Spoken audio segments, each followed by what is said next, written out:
Friends, నిన్న మన ఛానల్లో ఫ్రీ శారీ గివ్ అవే జరిగింది.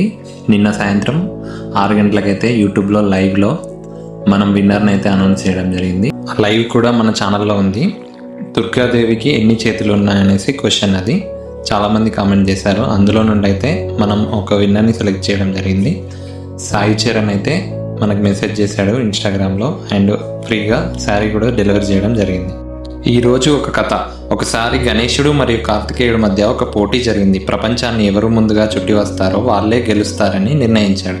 అప్పుడు కార్తికేయుడు తన నెమలిపై ఎక్కి ప్రపంచాన్ని చుట్టి రావడానికి బయలుదేరాడు. కానీ గణేశుడు మాత్రం తన తల్లిదండ్రులు శివుడు పార్వతి మధ్య చుట్టూ 3 సార్లు ప్రదక్షిణ చేశాడు. ఎందుకంటే తల్లిదండ్రులే తన ప్రపంచం అని భావించాడు. అయితే మీకు ఇప్పుడు ఒక ప్రశ్న, గణేశుడు గెలిచాడా లేక కుమారస్వామి గెలిచాడా? తెలిస్తే కామెంట్లో కరెక్ట్ ఆన్సర్ రాయండి. And next giveaways gift miss అవ్వకుండా ఉండాలంటే ఇప్పుడే ఛానల్ని సబ్స్క్రైబ్ చేసుకోండి. Thank you.